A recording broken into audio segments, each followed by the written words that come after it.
ನಮಸ್ಕಾರ ಸ್ನೇಹಿತರೆ, ವಿಶ್ವವಾಣಿ ಟಿವಿ ಸ್ಪೆಷಲ್ನ ಸಿನಿಮಾ ರಿವ್ಯೂ ಸೆಗ್ಮೆಂಟಿಗೆ ಸ್ವಾಗತ. ನಾನು ಸುಜಯ್ ರಾಜ್. ಸ್ನೇಹಿತರೆ, the most expected Dhurandhar part 2 Dhurandhar the revenge ಸಿನಿಮಾನ ನಿನ್ನೆ ಪೇಯ್ಡ್ ಪ್ರೀಮಿಯರ್ ಶೋನಲ್ಲಿ ನಾನು ನೋಡಿದೆ. What did I just watch? ಇದು ಕೇವಲ ಸಿನಿಮಾ ಅಂತೂ ಅಲ್ವೇ ಅಲ್ಲ, ಪ್ರತಿಯೊಬ್ಬ ಭಾರತೀಯ ಕೂಡ ಎಕ್ಸ್ಪೀರಿಯನ್ಸ್ ಮಾಡಲೇಬೇಕಾದಂತಹ ಒಂದು ವಿಶಿಷ್ಟ ಅನುಭವ ಅಂತಷ್ಟೇ ನಾನು ಹೇಳ್ತೀನಿ. ನಿಜವಾದ ಭಾರತೀಯರೆಲ್ಲರೂ ಹೆಮ್ಮೆ ಪಡುವಂತಹ ಒಂದು ಸಿನಿಮಾ. ಎಡಬಿಡಂಗಿ ಎಡಚರು ತಮ್ಮ ಮೇಲೆ ತಾವೇ ಅಸಹ್ಯ ಹುಟ್ಟಿಕೊಳ್ಳುವ ಹಾಗೆ ಮಾಡುವಂತಹ ಒಂದು ಸಿನಿಮಾ ಅಂತಷ್ಟೇ ನಾನು ಹೇಳ್ತೀನಿ. Making, story telling, action, emotions, music, context ಹೀಗೆ ಎಲ್ಲ ಆಯಾಮದಲ್ಲೂ ಸಿನಿಮಾ ಲ್ಯಾಂಗ್ವೇಜನ್ನೇ ಬದಲಾಯಿಸಿರುವಂತಹ, ಸಿನಿಮಾ ಗ್ರಾಮರನ್ನೇ ರೀರೈಟ್ ಮಾಡಿರುವಂತಹ, ರೀಇನ್ವೆಂಟ್ ಮಾಡಿರುವಂತಹ ಒಂದು ಸಿನಿಮಾ ಈ ದುರಂಧರ್ ದ ರಿವೆಂಜ್ ಸಿನಿಮಾ ಅಂತಂದರೆ ತಪ್ಪಾಗಲ್ಲ. 3 ಗಂಟೆ 49 ನಿಮಿಷದ ಈ ಸಿನಿಮಾ ಭಾರತೀಯರ ಮೇಲೆ ಭಯೋತ್ಪಾದಕರು ಮಾಡಿದಂತಹ ವ್ಯವಸ್ಥಿತ ಸಂಚು ಯಾವ ರೀತಿ ಇತ್ತು ಮತ್ತು ಅದನ್ನು ಕಾಂಬ್ಯಾಟ್ ಮಾಡಲಿಕ್ಕೆ ಭಾರತ ದುರಂಧರಗಳ ಮೂಲಕ ಏನೆಲ್ಲ ಮಾಡಿಸ್ತು ಅನ್ನೋದನ್ನು ಈ ಸಿನಿಮಾದಲ್ಲಿ ಎಳೆ ಎಳೆಯಾಗಿ ಬಿಚ್ಚಿಡಲಾಗಿದೆ. ಸಿನಿಮಾ ಮುಗಿದ ನಂತರ ನಾವು ಭಾರತೀಯರಾಗಿರೋದಕ್ಕೆ, ಭಾರತದಲ್ಲಿ ಹುಟ್ಟಿರೋದಕ್ಕೆ ಎಷ್ಟು ಪುಣ್ಯ ಮಾಡಿದ್ದೀವಿ ಅನ್ನೋದಷ್ಟೇ ನಮ್ಮ ತಲೆಯಲ್ಲಿ ಓಡ್ತಾ ಇರುತ್ತೆ. ನಮ್ಮ ಬದುಕು ಸಹಸ್ರಾರು ಸೈನಿಕರ ಹಾಗೆಯೇ ಈ ದುರಂಧರ್ ತರಹದ ಸಾಕಷ್ಟು ಸ್ಪೈಗಳ ಭಿಕ್ಷೆ ಅನ್ನೋ ಸತ್ಯ ಅರಿವಾಗ್ತಾ ಇರುತ್ತೆ. ಇನ್ನು ಪ್ಲಾಟ್ ವಿಚಾರಕ್ಕೆ ಬರೋದಾದರೆ, ನಿಮಗೆಲ್ಲ ಗೊತ್ತಿರೋ ಪ್ರಕಾರ ಹಮ್ಜಾಲಿ ಮಜಾರಿ ಅಲಿಯಾಸ್ ಜಸ್ಕೀರಟ್ ಸಿಂಗ್ ರಂಗಿ ಗಲ್ಲು ಶಿಕ್ಷೆಗೆ ಒಳಗಾಗಿದ್ದಂತಹ ಒಬ್ಬ ಖೈದಿ.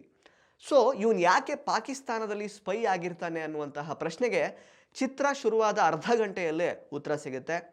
ಜಸ್ಕೀರಟ್ಗೆ ಯಾಕೆ ಗಲ್ಲು ಶಿಕ್ಷೆ ಆಯಿತು ಅನ್ನೋದಕ್ಕೆ ಒಂದು ಸಾಲಿಡ್ ಬ್ಯಾಕ್ ಸ್ಟೋರಿ ಇದೆ. ಅದನ್ನು ನೋಡುವಾಗ ನಿಜವಾಗ್ಲೂ ರಕ್ತ ಕುದಿಯುತ್ತೆ.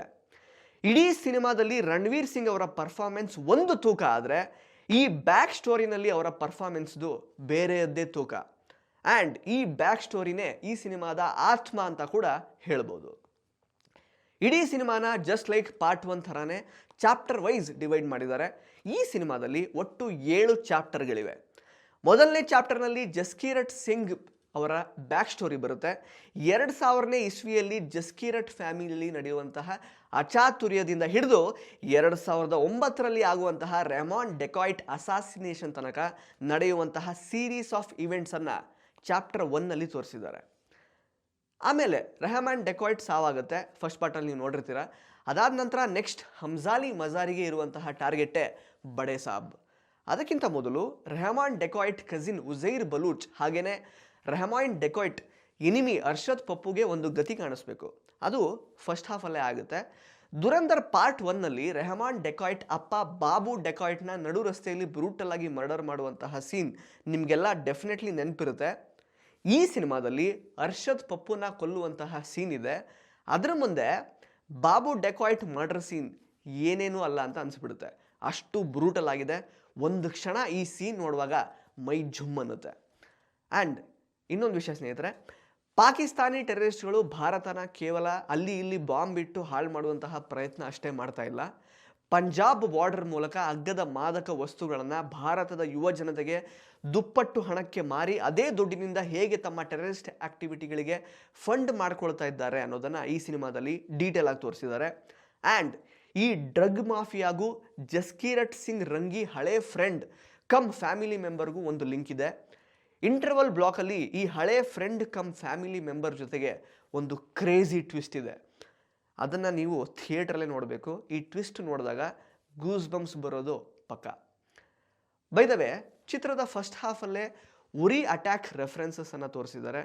ISI ಮೇಜರ್ ಇಕ್ಬಾಲ್ ಅಂದರೆ ಅರ್ಜುನ್ ರಾಮ್ಪಾಲ್ ಪ್ಲೇ ಮಾಡಿದಾರಲ್ಲ, ಆ ಪಾತ್ರದ ಫ್ಯಾಮಿಲಿ ಇನ್ಸೆಕ್ಯೂರಿಟೀಸನ್ನು ತೋರಿಸಿದ್ದಾರೆ. ರೆಹಮಾನ್ ಡೆಕಾಯ್ಟ್ ಕಜಿನ್ ಉಜೈರ್ ಬಲೂಚ್ ಯಾವ ರೀತಿ ಹಮ್ಜಾಲಿ ಮಜಾರಿ ಪ್ಲ್ಯಾನ್ಗೆ ಪಪೆಟ್ ಆಗ್ತಾನೆ ಅನ್ನೋದನ್ನು ಕೂಡ ತೋರಿಸಿದ್ದಾರೆ. ಸೆಕೆಂಡ್ ಹಾಫಲ್ಲಿ ಆನ್ ಅ ಹೋಲ್ ಹಮ್ಜಾಲಿ ಮಜಾರಿ ಹೇಗೆ ಪಾಕಿಸ್ತಾನಿ ಪೊಲಿಟಿಕಲ್ ಸೆಟಪ್ಪನ್ನು ಡಿಸ್ಟೆಬಿಲೈಸ್ ಮಾಡ್ತಾನೆ, ಒಂದೊಂದೇ ಟೆರರಿಸ್ಟ್ ಆರ್ಗನೈಸೇಷನ್ನ ಲೀಡರ್ಗಳನ್ನು, ಸಾಕಷ್ಟು ಪುಡಿ ಟೆರರಿಸ್ಟ್ಗಳನ್ನು ಯಾವ ರೀತಿ ಕೊಲ್ತಾನೆ ಅನ್ನೋದನ್ನು ಡೀಟೇಲ್ ಆಗಿ ತೋರಿಸಿದ್ದಾರೆ. ಆದರೆ ಇದೆಲ್ಲ ಯಾವುದು ಅಷ್ಟು ಈಸಿಯಾಗಿ ಆಗಲ್ಲ. ಹೆಂಗಾಯಿತು ಅಂತ ನಿಮಗೆ ಗೊತ್ತಾಗಬೇಕು ಅಂದರೆ ನೀವು ಸಿನಿಮಾ ನೋಡಲೇಬೇಕಾಗುತ್ತೆ. ಹಾಗೆಯೇ ರೆಹಮಾನ್ ಡೆಕಾಯ್ಟ್ ಕೊಲ್ಲೋದಕ್ಕೆ SP ಚೌಧರಿ ಅಂದರೆ ಸಂಜಯ್ ದತ್ ಸಪೋರ್ಟ್ ಮಾಡಿದ್ರು ಕೂಡ at the end he is A Pakistani. So ಅವನನ್ನು ಎಲಿಮಿನೇಟ್ ಮಾಡೋದು ಕೂಡ ಅಷ್ಟೇ ಇಂಪಾರ್ಟೆಂಟ್ ಆಗುತ್ತೆ. ಅದು ಸೆಕೆಂಡ್ ಹಾಫಲ್ಲಿ ಆಗುತ್ತೆ. ಅಂದರೆ ಹಾಗೆಯೇ ನೀವು ಟ್ರೈಲರಲ್ಲಿ ನೋಡಿರೋ ಹಾಗೆ ಹಮ್ಜಾಲಿ ಮಜಾರಿ ವೈಫ್ ಎಲಿನಾಗೆ ಗಂಡ ಇಂಡಿಯನ್ ಏಜೆಂಟ್ ಅನ್ನೋ ವಿಷಯ ಗೊತ್ತಾಗುತ್ತೆ. ಅದನ್ನು ಹಮ್ಜಾಲಿ ಮಜಾರಿ ಹೇಗೆ ಹ್ಯಾಂಡಲ್ ಮಾಡ್ತಾನೆ, ಹಾಗೆಯೇ 2016ರಲ್ಲಿ ನರೇಂದ್ರ ಮೋದಿ ಜಾರಿಗೆ ತರುವಂತಹ ಡಿಮಾನಿಟೈಸೇಷನಿಂದ ಪಾಕಿಸ್ತಾನಕ್ಕೆ ಯಾವ ರೀತಿ ನುಕ್ಸಾನ್ ಆಗುತ್ತೆ, ಡಿಮಿಥೈಲ್ ಮರ್ಕ್ಯೂರಿ ಅನ್ನುವಂತಹ ನ್ಯೂರೋಟಾಕ್ಸಿನ್ಗೂ ಬಡೇ ಸಾಬ್ಗೂ ಇರುವಂತಹ ಲಿಂಕ್ ಏನು, ಕೊನೆಗೆ ಹಮ್ಜಾಲಿ ಮಜಾರಿ ಅಂದರೆ ಜಸ್ಕೀರಟ್ ಸಿಂಗ್ ರಂಗಿ ಬದುಕ್ತಾನಾ ಇಲ್ವಾ, ಅಷ್ಟಕ್ಕೂ ಅಸಲಿ ದುರಂದರ್ ಯಾರು, ಈ ಎಲ್ಲ ಪ್ರಶ್ನೆಗಳಿಗೆ ನಿಮಗೆ ಉತ್ತರ ಸಿಗಬೇಕು ಅಂತಂದರೆ ಈ ಸಿನಿಮಾನ ನೀವು ಥಿಯೇಟ್ರಲ್ಲಿ ಎಕ್ಸ್ಪೀರಿಯನ್ಸ್ ಮಾಡಬೇಕು.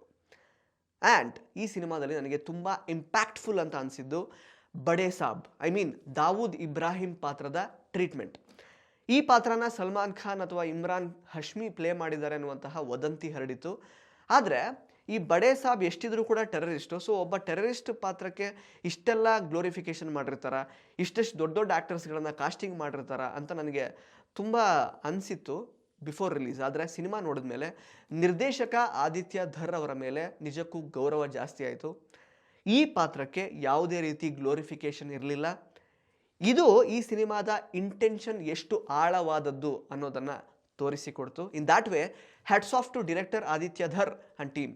ಆ್ಯಂಡ್ ಬಡೇ ಸಾಬ್ ಪಾತ್ರವನ್ನು ಯಾರು ಮಾಡಿದ್ದಾರೆ ಅಂತ ನೀವು ಸಿನಿಮಾ ನೋಡೇ ತಿಳ್ಕೊಬೇಕು. ಬೈ ದ ವೇ ಸಿನಿಮಾದಲ್ಲಿ ಸಾಕಷ್ಟು ಟ್ವಿಸ್ಟ್ ಆ್ಯಂಡ್ ಟರ್ನ್ಸ್ ಇದೆ, ಯಥೇಚ್ಛವಾಗಿ ಬ್ಲಡ್ ಶೆಡ್ ಇದೆ, ಸುಮ್ಮನೆ ರಕ್ತಪಾತ ಮಾಡಿಲ್ಲ, ಅವಶ್ಯಕತೆಗೆ ತಕ್ಕ ಹಾಗೆ ತೋರಿಸಿದ್ದಾರೆ. ಆ್ಯಂಡ್ ಅದು ಬೇಕಿತ್ತು ಕೂಡ. ಉರಿ ಅಟ್ಯಾಕ್ ಮತ್ತು ಅದಕ್ಕೆ ಇಂಡಿಯಾದ counter attack, demonetisation, series of terrorist Hunt, ಮತ್ತು ರಾಮ ಜನ್ಮಭೂಮಿ ನಮ್ಮದೇ ಆಗಿದ್ದು, ಇದೆಲ್ಲದಕ್ಕೂ ಕೂಡ ಸಿನಿಮಾದಲ್ಲಿ ಒಂದು ಸಾಲಿಡ್ ಲಿಂಕ್ ಇದೆ. ಅದನ್ನು ತುಂಬ ಇಂಪ್ಯಾಕ್ಟ್ಫುಲ್ ಆಗಿ ಸ್ಕ್ರೀನ್ ಪ್ಲೇನಲ್ಲಿ ಅಳವಡಿಸಿಕೊಂಡಿದ್ದಾರೆ. ಸಿನಿಮ್ಯಾಟಿಕ್ ಲಿಬರ್ಟಿನ ರಿಯಲ್ ಇನ್ಸಿಡೆಂಟ್ಸ್ಗೆ ಲಿಂಕ್ ಮಾಡಿರುವ ರೀತಿಯಂತೂ ಅದ್ಭುತ. ಆ್ಯಂಡ್ ಸ್ನೇಹಿತರೆ, ರಣವೀರ್ ಸಿಂಗ್ ಅವರ ಪರ್ಫಾರ್ಮೆನ್ಸ್ ಬಗ್ಗೆ ಎಷ್ಟು ಹೇಳಿದ್ರು ಕಡಿಮೆನೆ. ಇದೊಂದು ಸಿನಿಮಾ ಅವರ ಇಡೀ ಆ್ಯಕ್ಟಿಂಗ್ ಕರಿಯರ್ನಲ್ಲೇ ಶ್ರೇಷ್ಠ ಸಾಧನೆ ಅಂತ ಕೂಡ ಹೇಳ್ಬೋದು. ಈ ಒಂದು ಜನ್ಮಕ್ಕೆ ಹೇಳ್ಕೊಳ್ಳೋದಕ್ಕೆ ಮತ್ತು ಜನ ಅವರನ್ನು ಸೆಲೆಬ್ರೇಟ್ ಮಾಡೋದಕ್ಕೆ ಇದೊಂದೇ ಸಿನಿಮಾ ಸಾಕು. ಒಬ್ಬ ನಿಜವಾದ ಭಾರತೀಯ ದೇಶದ ಒಬ್ಬ ಪ್ರಜೆ ತನ್ನ ದೇಶದ ಬಗ್ಗೆ ಯಾವ ರೀತಿ ಪ್ರೀತಿಯನ್ನು ಹೊಂದಿರ್ತಾನೆ ಅನ್ನೋದನ್ನು ತಮ್ಮ ಪರ್ಫಾರ್ಮೆನ್ಸ್ ಮೂಲಕ ರಣವೀರ್ ಸಿಂಗ್ ತೋರಿಸಿದ್ದಾರೆ. Kudos to his conviction, hard work and commitment. And ಈ ಸಿನಿಮಾದಲ್ಲಿ ಪ್ರತಿಯೊಬ್ಬರು ಕೂಡ ಸಖತ್ತಾಗಿ ಪರ್ಫಾರ್ಮ್ ಮಾಡಿದ್ದಾರೆ. ಆದರೆ ಕ್ಲೈಮ್ಯಾಕ್ಸ್ನಲ್ಲಿ ಅರ್ಜುನ್ ರಾಮ್ಪಾಲ್ ಕೆಲವೊಮ್ಮೆ ರಣವೀರ್ ಸಿಂಗ್ ಅವರನ್ನು ಕೂಡ ಪರ್ಫಾರ್ಮೆನ್ಸ್ನಲ್ಲಿ ಮೀರಿಸಿದ್ದಾರೆ ಅಂತ ಹೇಳಿದ್ರೆ ತಪ್ಪಾಗಲ್ಲ. ಇನ್ಫ್ಯಾಕ್ಟ್ ಕ್ಲೈಮ್ಯಾಕ್ಸ್ ಆದಮೇಲೆ ಸ್ವಲ್ಪ ಹೊತ್ತು ಮೈಂಡ್ ನಂಬಾಗಿತ್ತು. ಹೇಗೆ ಪ್ರೊಸೆಸ್ ಮಾಡಬೇಕು ಅನ್ನೋದೇ ನನಗೆ ಗೊತ್ತಾಗ್ತಾ ಇರಲಿಲ್ಲ. ಆ್ಯಂಡ್ ಆ್ಯಸ್ ಯೂಶುವಲ್ ಮಾಧವನ್ ಅವರ ಪರ್ಫಾರ್ಮೆನ್ಸ್ ಕೂಡ ಈ ಸಿನಿಮಾದ ಇನ್ನೊಂದು ಹೈಲೈಟ್. ಬಟ್ ಆದರೆ ಎಲ್ಲರನ್ನೂ ನುಂಗಿ ನೀರು ಕುಡಿದಿದ್ದು ರಣವೀರ್ ಸಿಂಗ್. ಹಾಗೆಯೇ ಸ್ನೇಹಿತರೆ, ಈ ಸಿನಿಮಾದ ಕೋರ್ ಪಾಯಿಂಟ್ ಟೆರರಿಸಮ್ ಆಗಿದ್ರೂ ಕೂಡ, ಅದನ್ನು ಡಿಸ್ಟ್ರಾಯ್ ಮಾಡೋದೇ ಆಗಿದ್ರೂ ಕೂಡ, ಇದರ ಬೇಸ್ಮೆಂಟ್ ಪ್ಯೂರ್ ಎಮೋಷನ್ಸ್ ಮೇಲೆ ನಿಂತಿದೆ. ಅದೇ ಈ ಸಿನಿಮಾದ ಸ್ಟ್ರೆಂತ್ ಅಂತ ಹೇಳ್ಬೋದು. ಜಸ್ಕೀರಟ್ ಸಿಂಗ್ನ ಫ್ಯಾಮಿಲಿ ಎಮೋಷನ್ಸ್, ಹಾಗೆಯೇ ಜಸ್ಕೀರಟ್ ಸಿಂಗ್ ಹಮ್ಜಾಲಿ ಮಜಾರಿ ಆದಮೇಲೆ ಅವನು ಫೇಸ್ ಮಾಡುವಂತಹ ಇನ್ಸೆಕ್ಯೂರಿಟೀಸ್ ಆಗಿರಬಹುದು, ಹಮ್ಜಾಲಿ ಮಜಾರಿ ಮತ್ತು ಎಲಿನಾ ನಡುವಿನ ಎಮೋಷನ್ಸ್ ಆಗಿರಬಹುದು, ಇದೆಲ್ಲ ಈ ಸಿನಿಮಾ ಮುಗಿದ ಮೇಲೂ ತುಂಬ ಕಾಡುತ್ತೆ. ಪ್ರೀತಿಗಿಂತ ತೀಕ್ಷ್ಣವಾದ ವೆಪನ್ ಇನ್ನೊಂದಿಲ್ಲ ಅನ್ನೋದು ಮನವರಿಕೆ ಆಗುತ್ತೆ. ಆದರೆ ದೇಶಭಕ್ತಿಗಿಂತ ಮಿಗಿಲಾದಂತಹ ಭಾವನೆಯೇ ಇಲ್ಲ ಅನ್ನೋದು ಪುನಃ ಮನದಟ್ಟಾಗುತ್ತೆ.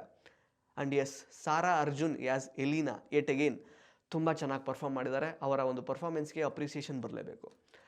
ಒಟ್ಟಾರೆಯಾಗಿ ಸ್ನೇಹಿತರೆ, ಪ್ರತಿಯೊಬ್ಬ ಭಾರತೀಯ ಕೂಡ ಈ ಸಿನಿಮಾನ ನೋಡಲೇಬೇಕು. And last but not the least, ಕೊನೆಯಲ್ಲಿ ಒಂದು ಟ್ವಿಸ್ಟ್ ಇದೆ. ಟ್ರಸ್ಟ್ ಮೀ, ಅದು ಗೊತ್ತಾದಾಗ ಯು ವಿಲ್ ಬಿ ಬ್ಲೋನ್ ಅವೇ. ಜಸ್ಕೀರಟ್ ಸಿಂಗ್ ರಂಗೀನೇ ಹಮ್ಜಾಲಿ ಮಜಾರಿ ಅಂತ ನಮಗೆಲ್ರಿಗೂ ಗೊತ್ತು. ಆದರೆ ಅಸಲಿ ದುರಂದರ್ ಇನ್ನೊಬ್ಬರಿದ್ದಾರೆ. ಅದು ಯಾರು ಗೊತ್ತಾ? ಅದು ಗೊತ್ತಾಗಬೇಕು ಅಂತಂದರೆ ನೀವು ಈ ಸಿನಿಮಾನ ಕೊನೆ ತನಕ ನೋಡಲೇಬೇಕು. ಆ್ಯಂಡ್ ಅದು ಯಾರು ಅಂತ ಗೊತ್ತಾದಾಗ I am damn sure you are not ready for this. ಧನ್ಯವಾದ. ಇಂಟ್ರೆಸ್ಟಿಂಗ್ ಮತ್ತು ಇನ್ಫಾರ್ಮೇಟಿವ್ ವಿಡಿಯೋಗಳನ್ನು ಮಿಸ್ ಮಾಡ್ಕೋಬೇಡಿ. ಈಗಲೇ ಸಬ್ಸ್ಕ್ರೈಬ್ ಮಾಡಿ.